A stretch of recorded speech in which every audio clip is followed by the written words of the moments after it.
کیسی بخشش کا یہ سما ہوا پھرتا ہے، شہر سارا ہی پریشان ہوا پھرتا ہے۔ کیسا عاشق ہے تیرے نام پہ قرباں ہے، مگر تیری ہر بات سے انجان ہوا پھرتا ہے۔ ہم کو جکڑا ہے یہاں جبر کی زنجیروں نے، ہم کو جکڑا ہے یہاں جبر کی زنجیروں نے، اب تو یہ شہر ہی زندان ہوا پھرتا ہے۔ شب کو شیطان بھی مانگے ہیں پناہیں جس سے، شب کو شیطان بھی مانگے ہیں پناہیں جس سے، صبح وہ صاحب ایمان ہوا پھرتا ہے۔ جانے کب کون کسے مار دے کافر کہہ کر، جانے کب کون کسے مار دے کافر کہہ کر، شہر کا شہر ہی مسلمان ہوا پھرتا ہے، شہر کا شہر ہی مسلمان ہوا پھرتا ہے۔ 12 فروری 2022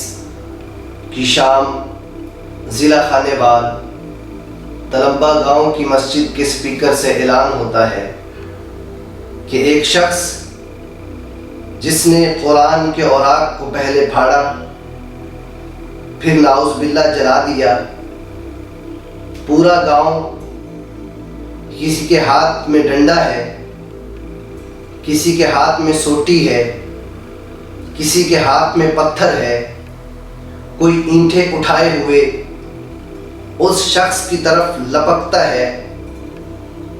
اس کو مار مار کر لہو لہان کرتا ہے۔ وہ شخص دہائیاں دے دے کر یہ کہہ رہا ہے، مجھے مارنے والوں میرا کوئی قصور نہیں ہے، میری کوئی غلطی نہیں ہے، میں نے کوئی جرم نہیں کیا ہے، آپ مجھے کیوں مار رہے ہیں؟ یہاں دکھ کی بات ہے، مارنے والا مسلمان ہے،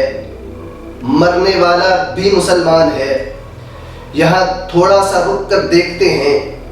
میڈیا کی رپورٹس کیا کہتی ہیں،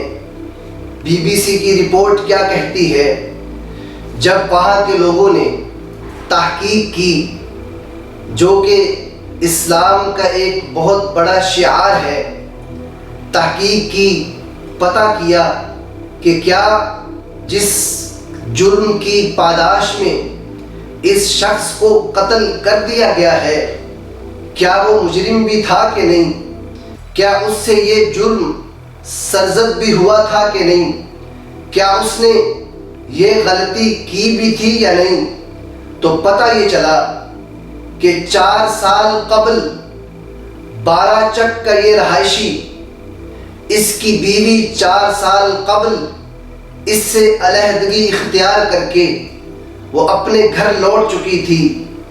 اور گاؤں کے افراد نے یہ بات کہی کہ یہ شخص 10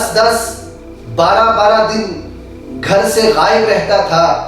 وہ اپنا ذہنی توازن کھو چکا تھا، اسے اچھے کی برے کی کوئی تمیز نہیں تھی۔ میں بڑے افسوس کے ساتھ اس بات کو اپنے پاکستانیوں کے سامنے،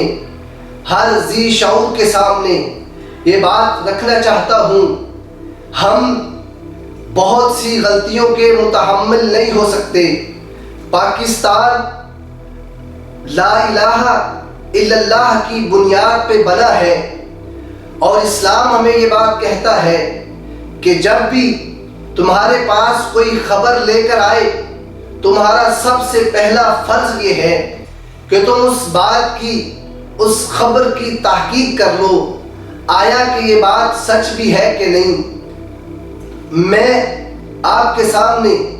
یہ درد رکھنا چاہتا ہوں اور یہ بات کہنا چاہتا ہوں، جانے والا تو جا چکا ہے، مجھے وہ واقعہ بھی یاد آ رہا ہے جب سیالکوٹ کی سرزمین پر اس پردیسی آدمی کو ہم نے جلا ڈالا، مار دیا۔ اس کا جرم کیا تھا، اس کی غلطی کیا تھی، وہ اردو پڑھنا نہیں جانتا تھا، وہ اردو لکھنا نہیں جانتا تھا، وہ عربک کو سمجھتا نہیں تھا۔ جب اس کی مرنے کے بعد تحقیق ہوئی تو پتہ یہ چلا کہ اس فیکٹری کے اندر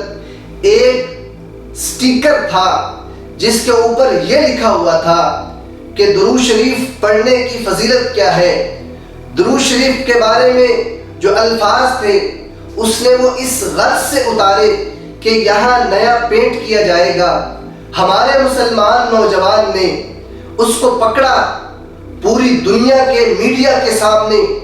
یہ مسئلے کو اچھالا گیا اور پاکستان کے اس چہرے کو پیش کیا گیا کہ مسلم تشدد پسند ہے، اس کے اندر بہت شدت پسندی ہے۔ تو میں نوجوانوں سے یہ گزارش کرنا چاہتا ہوں کہ ایسا کوئی بھی مسئلہ جب ہمارے سامنے آتا ہے تو ہمارے لیے یہ بات لازم ہے ہم اس مسئلے کو سمجھیں اور حالات کی نزاکت کو سمجھیں۔ اس وقت دنیا کے کیا حالات ہیں، ہمارے فرائض کیا ہیں، اسلام ہمیں کیا کہتا ہے، پیغمبر آخر الزمان محمد عربی صلی اللہ علیہ وسلم کی زندگی ہمیں کیا بتاتی ہے، آپ کا اسوہ حسنہ کیا ہے۔ میں آپ کے سامنے ایک واقعہ رکھتا ہوں اور پھر آپ سے یہ اپیل کرتا ہوں کہ آپ انصاف کریں کہ آپ کیا کہتے ہیں۔ ایک دور ہے حضرت موسیٰ علیہ السلام کا۔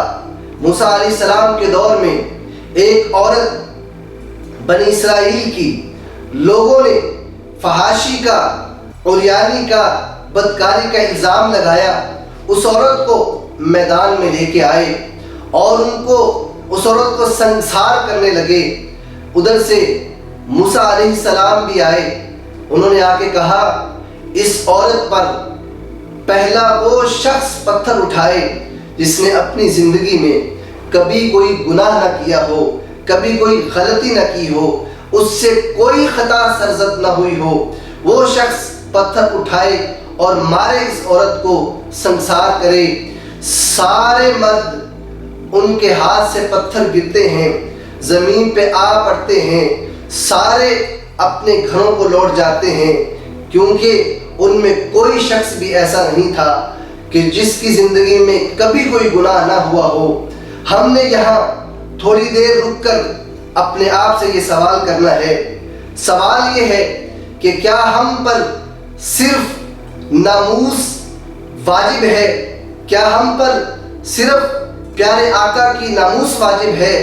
یا ہم نے پیارے آقا کے فرمودات پر بھی عمل کرنا ہے؟ کیا ہم پر صرف ان کا نام لینا ہی کافی ہے یا ہم نے پیارے آقا کی سنت کی پیروی بھی کرنی ہے؟ کیا ہم نے صرف ریاست مدینہ کی تسبیح کرتے رہنا ہے یا پھر ہم نے نبی رسالت مآب صلی اللہ علیہ وسلم کی منشا کا معاشرہ بھی بنانا ہے؟ میں ایک اور سوال کرنا چاہتا ہوں، جو پاکستانی، ہر اس پاکستانی سے جو ذی شعور ہے، فہم و فراست کا مالک ہے، عقل و دانائی کا مالک ہے،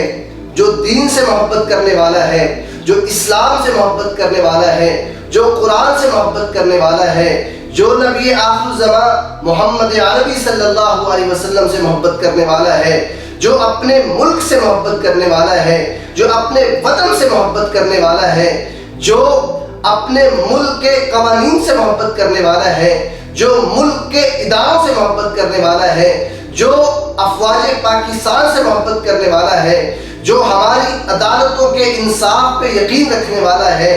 میں ان سب سے سوال کرتا ہوں، مجھے بتائیے، پیارے آقا کا دور ہے، سیدنا انس بن مالک رضی اللہ عنہ اس حدیث کے راوی ہیں اور یہ روایت صحیح البخاری کے اندر موجود ہے۔ پیارے آقا کی مجلس برپا ہے، ایک آنے والا آیا، وہ دین کو سمجھتا نہیں تھا، وہ قرآن کو جانتا نہیں تھا، وہ مسجد کے ادب سے آشنا نہیں تھا۔ وہ آیا اور اس نے آ کے جب مسجد نبوی کے صحن میں پیشاب کر دیا، صحابہ لگ کے اس کو پکڑیں اور روکیں، اس کو روک دیں پیارے آقا نے فرمایا میرے صحابہ بیٹھ جاؤ، رک جاؤ، اسے اپنی حاجت پوری کر لینے دو۔ جب وہ اپنی حاجت سے فارغ ہوا، پیارے آقا نے حکم دیا اے میرے جانثارو، لاؤ پانی کا ایک ڈول لا کر اس کے اوپر بہا دو۔ اور پھر آپ نے اسے کہا اے آنے والے، میری اس بات کو یاد رکھنا، مسجدوں کے ادب کے خلاف ہے یہ بات کہ یہاں مسجد کے صحن میں پیشاب کیا جائے۔ مسجدیں تو اللہ کی عبادت کے لیے اور اللہ کے قرآن کی تلاوت کے لیے، اللہ کے بندوں کی اصلاح کے لیے اور اسلام کے پیغام کو عام کرنے کے لیے بنائی گئی ہیں۔ وہ پیارے آقا کا جب یہ رویہ دیکھتا ہے، پیارے آقا کی یہ شفقت دیکھتا ہے، پیارے آقا کی یہ محبت دیکھتا ہے، تو وہ اپنے سارے نظریات بدل کر نظریہ اسلام پہ آ جاتا ہے۔ میں سوال کرتا ہوں، کیا کسی نے یہ گوارا کیا کہ جس کو قتل کیا جا رہا ہے، کس کو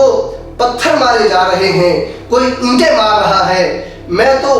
درد دل سے یہ بات کہہ رہا ہوں اور افسوس کے ساتھ یہ بات کہہ رہا ہوں، مارنے والوں نے یہیں پہ بس نہیں کی، پتھر بھی مار لیے، اینٹیں بھی مار لیں اور ڈنڈے اور سوٹیاں بھی ماری، وہ جان دے چکا، اس کے بعد اسے پکڑا اور ایک اس کی لاش کو درخت پہ لٹکا دیا گیا۔ کیا یہیں پہ بس نہیں تھی؟ یہ کافی نہیں تھا کہ جتنا ظلم تم نے کر لیا تھا، میڈیا یہ کہہ رہا ہے، بی بی سی کی رپورٹ یہ بتاتی ہے، اس کا ذہنی توازن ٹھیک نہیں تھا،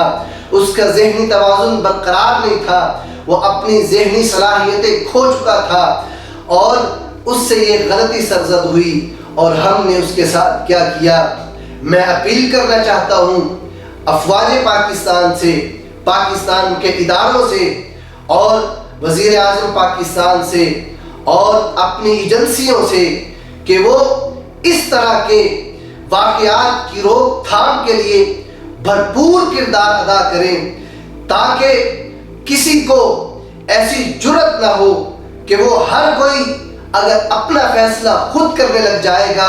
تو ہماری عدالتیں کہا جائیں گی، ہمارے ملک کا انصاف کہا جائے گا، ہمارے ملک کے ادارے کہا جائیں گے، اور دنیا کے اندر جو ہمارا چہرہ آئے گا وہ کس طرح کا ہوگا۔ ہم نے سوچنا یہ ہے، ہم نے خیال یہ کرنا ہے، ہم نے فکر یہ کرنی ہے کہ ہم نے دنیا کے سامنے اسلام کا صحیح چہرہ